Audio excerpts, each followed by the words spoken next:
মধ্যবঙ্গ নিউজের যে কোনো খবরের দ্রুত আপডেট পেতে ইউটিউবে সাবস্ক্রাইব করুন ইমার্জেন্সি টিভি লাইভ এবং সাবস্ক্রাইবের পর অবশ্যই বেল বাটনে একটি ক্লিক করুন। কর্মী সম্মেলন অব্যাহত, যোগদান কর্মসূচি। মঙ্গলবার হরিহরপাড়ার রায়পুর অঞ্চল তৃণমূল কংগ্রেসের কর্মী সম্মেলন অনুষ্ঠিত হলো। সভায় বিধায়ক নিয়ামত শেখের হাত ধরে শতাধিক কর্মী যোগদান শাসক দলে। হরিহরপাড়া থানার রায়পুর অঞ্চল তৃণমূল কংগ্রেসের উদ্যোগে কর্মী সম্মেলন করা হলো মঙ্গলবার। রায়পুর ফুটবল ময়দানে এই কর্মী সম্মেলনের আয়োজন করা হয়। হাজির ছিলেন বিধায়ক নিয়ামত শেখ, জেলা পরিষদের বিদ্যুৎ কর্মাধ্যক্ষ শামসুজ্জোহা বিশ্বাস, রায়পুর পঞ্চায়েত প্রধান জানারুল শেখ সহ কর্মী সমর্থকরা। এই সম্মেলনে বিভিন্ন দল থেকে প্রায় 400 জন কর্মী বিধায়ক নিয়ামত শেখের হাত ধরে তৃণমূল কংগ্রেসে যোগদান করেন। ব্লক আজকে আমাদের রায়পুর অঞ্চলের সম্মেলন।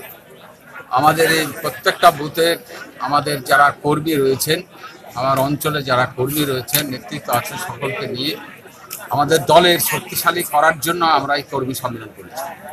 তৃণমূল কংগ্রেস যদি শক্তিশালী হয় তার জন্য আমরা আজকে সম্মেলন করছি। প্রত্যেকটা অঞ্চলে আমরা করব। আমরা ধমাইপুর অঞ্চলে করেছি, তারপর আমরা ধরমপুর অঞ্চলে করেছি, কালকে আমরা শরীফপুর অঞ্চলে করেছি, আজকে আমাদের রায়পুর অঞ্চল।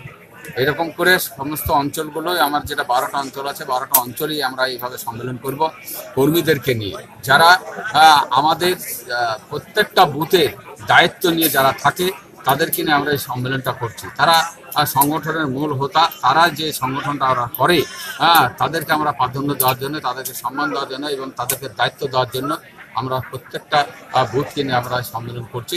তাদেরকে আমরা এক্সট্রা কিছু দায়িত্ব দিচ্ছি যাতে সংগঠনটা আরো শক্তিশালী করতে পারে। এই নিয়ে আমরা সম্মেলন। যদি মধ্যবঙ্গ নিউজের এই খবরটি ভালো লেগে থাকে তাহলে অবশ্যই একটি লাইক দেবেন এবং ইউটিউবে ইমার্জেন্সি টিভি চ্যানেলটি সাবস্ক্রাইব করবেন। আর যে কোনো খবরের দ্রুত আপডেট পেতে সাবস্ক্রাইব করার পর বেল বাটনে একটি ক্লিক দেবেন।